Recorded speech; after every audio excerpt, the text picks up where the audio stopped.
बिस्मिल्लाहिर्रहमानिर्रहीम। अस्सलाम वालेकुम डियर स्टूडेंट्स।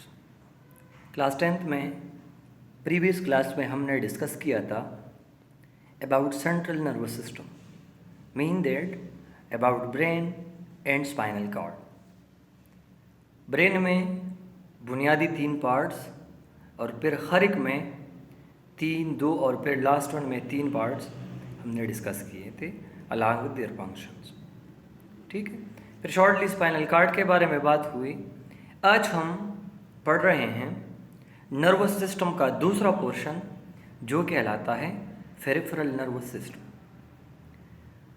तो as we already know about the peripheral nervous system that the system is mostly made up of nerves. 2 तरह के nerves होते हैं।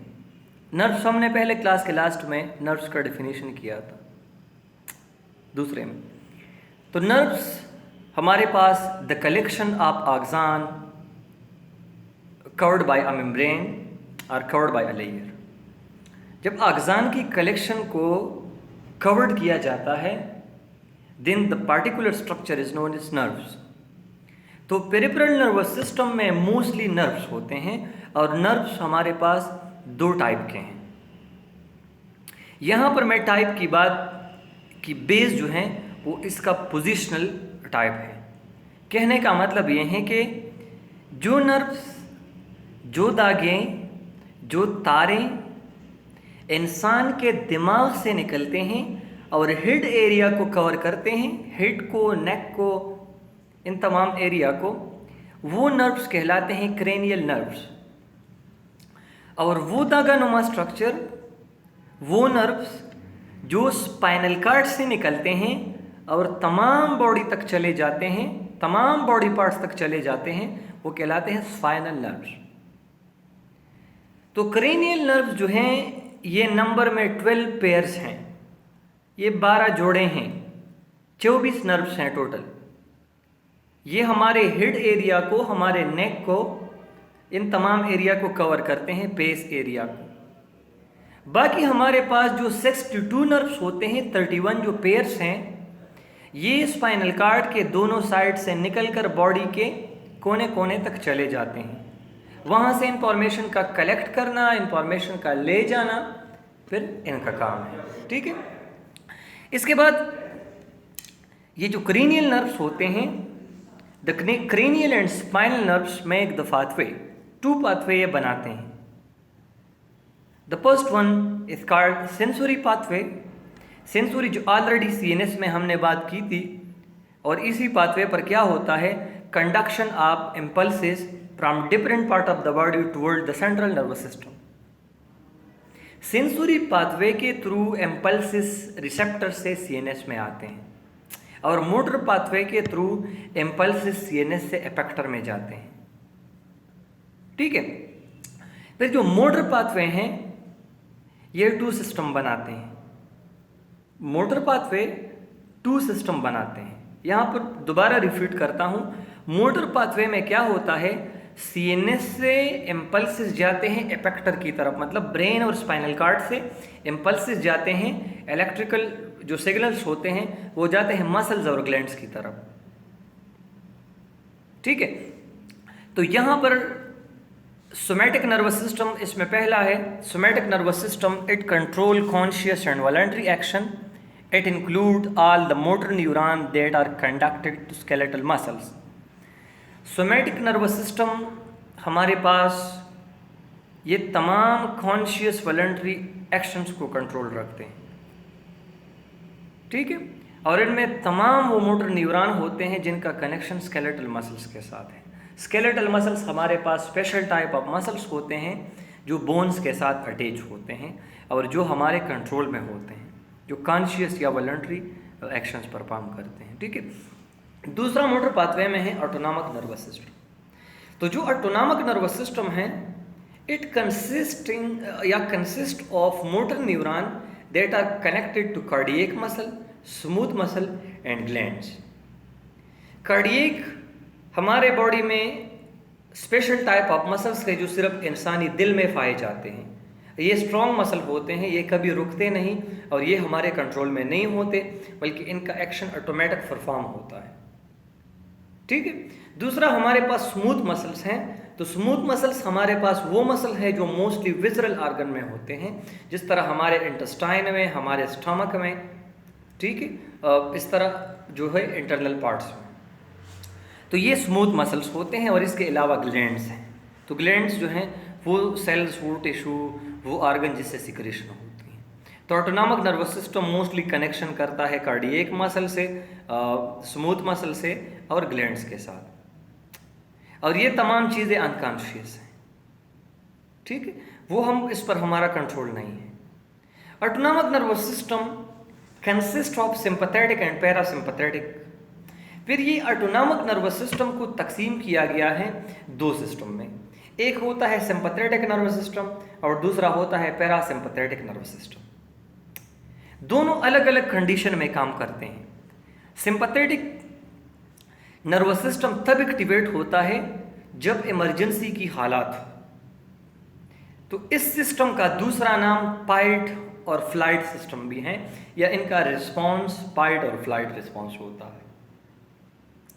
मेरा मतलब है झगड़े के दौरान, कोई हादसे के दौरान, एक्सीडेंट के दौरान, अर्थक्वेक के दौरान इंसान के बॉडी में जो सिस्टम एक्टिवेट होता है ऑटोनॉमिक में, वो होता है सिंपैथेटिक नर्वस सिस्टम। और ये सिस्टम आपके बॉडी के साथ सिंपैथी शो करता है, ये आपके बॉडी के साथ हमदर्दी शो करता है ताकि आप अपने आप को प्रोटेक्ट कर सकें।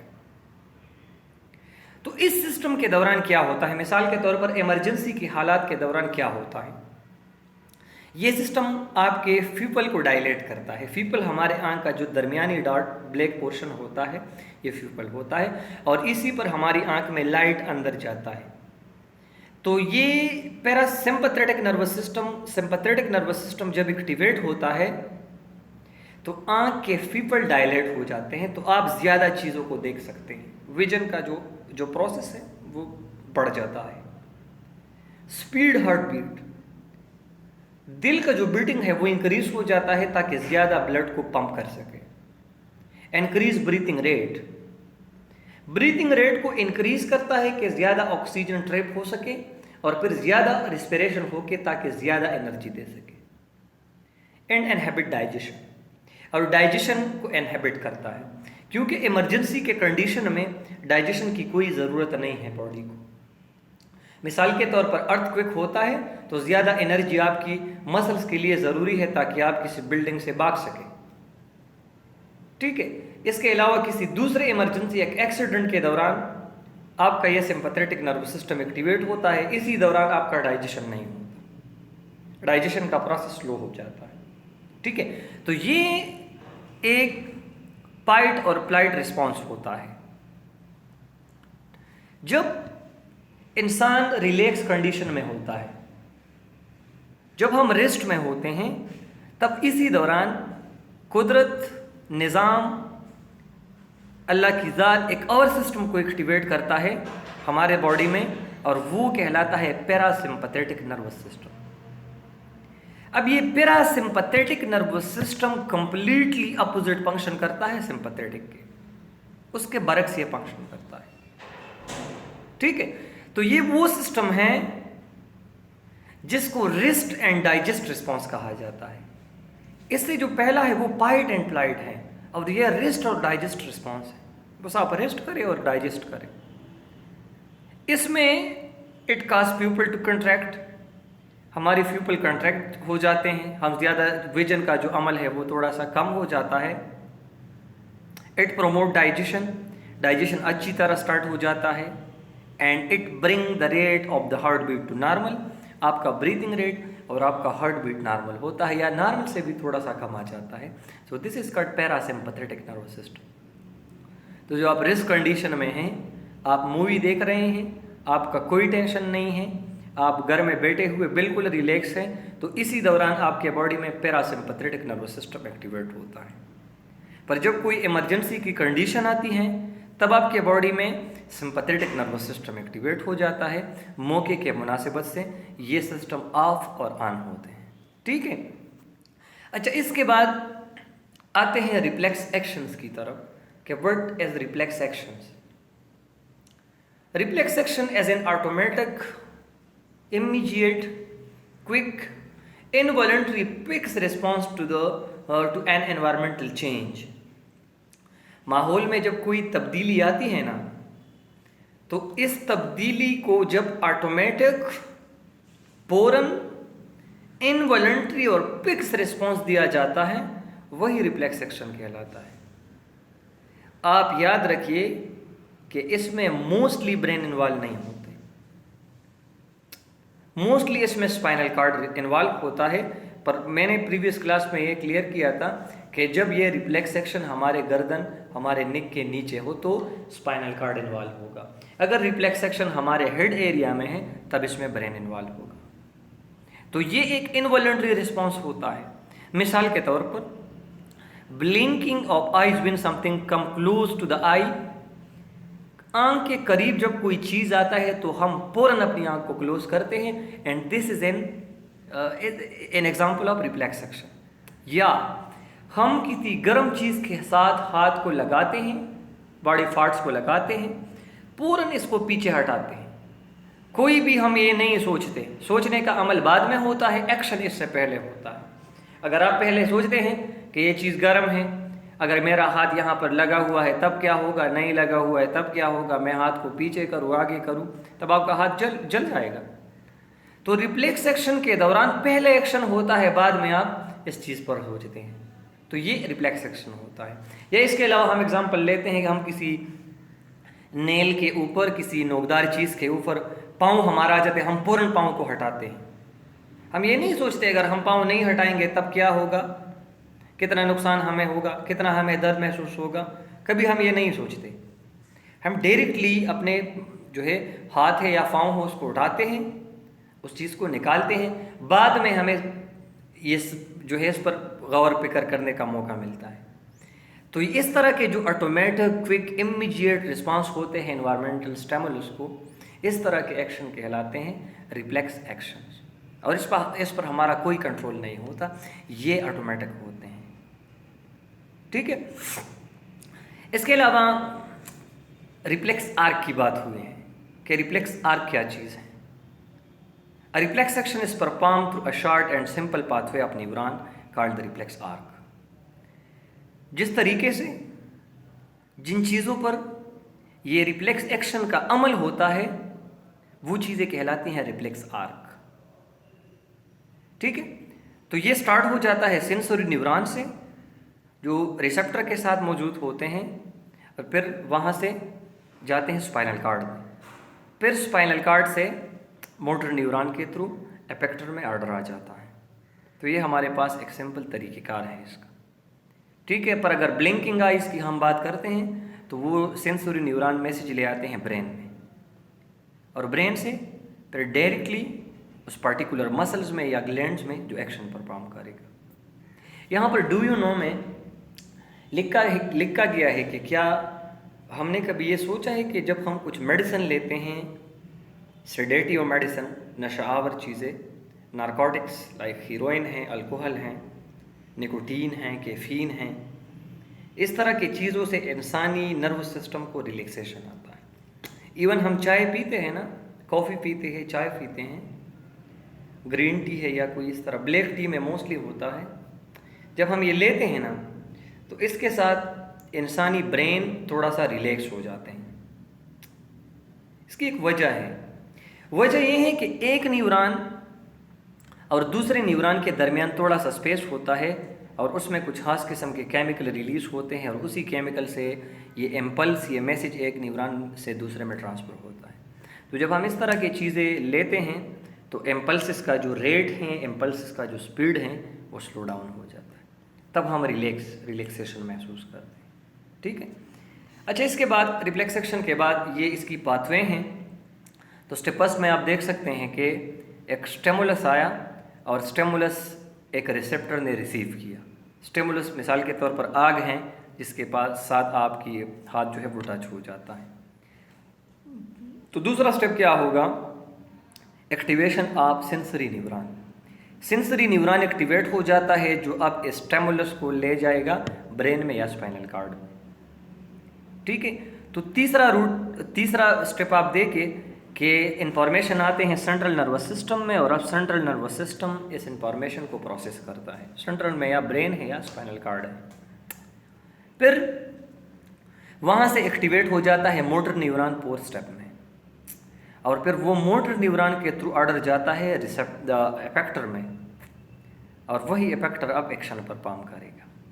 तो this is reflex arc, pathway of reflex action. ठीक है, ये जो चीज़ हमने एक्सप्लेन की ये इसी पैराग्राफ में भी इस तरह है। साइंस, टेक्नोलॉजी एंड सोसाइटी में क्या है? The digestive system as an involuntary system as it work on its own such is blinking of eyes. हमारा जो निज़ाम इंहिज़ाम है, डाइजेस्टिव सिस्टम है, तो ये भी उसी तरह काम करता है जिस तरह हमारी ब्लिंकिंग ऑफ आइज होती हैं। ठीक है, ये एक ऑटोमेटिक सिस्टम है, हमारे इसके ऊपर कुछ कंट्रोल नहीं है माउथ के अलावा। माउथ में भी कुछ हद तक हम ये वॉलंटरी हैं। Digestion start from the mouth by the secretion of saliva. मुंह में जब सलेवा सिक्रीट होता है, यहाँ से डाइजेशन स्टार्ट होता है। एज सुन एज और I see delicious food it send a message to the gland present in the mouth to release saliva so that the food can be chewed and broken into small pieces. Looking at a food item, the digestive system gets activated. Enzymes are released in the mouth cavity in the form of saliva and hence our mouth start watering. यहाँ पर एक चीज़ यहाँ पर mentioned हुआ है कि यहाँ पर इस टॉपिक में तो क्लियरिफाई नहीं है, क्लियर फॉर्म में नहीं है, पर मैं आपको बताता चलूँ कि डाइजेस्टिव सिस्टम का नर्वस सिस्टम के साथ एक गहरा ताल्लुक है। मिसाल के तौर पर आपको सख्त भूख लगा है और विंटर सीजन है, आप किसी डिलीशियस फूड को देखते हैं जिस तरह कबाब होता है या कोई और चीज़ है जो स्मेल भी प्रोड्यूस करता है और टेस्टी भी होता है, तो फ़ौरन आपके माउथ में पानी आना जो हम कहलाते हैं या मेडिकली सलेवा सिक्रीशन जो होता है वो स्टार्ट हो जाता है। ऐसा क्यों होता है? इसका वजह है आपने वो चीज़ अपने आंखों से देखा, तो एक स्टिमुलस को आपने रिसीव किया अपनी आंखों पर, फिर सेंसरी न्यूरॉन ने मैसेज ब्रेन में लिया, फिर ब्रेन ग्लैंड्स को सिक्रीशन स्टमक में या मुंह में जो है ग्लैंड्स को ऑर्डर करता है कि आप सिक्रीशन स्टार्ट करें।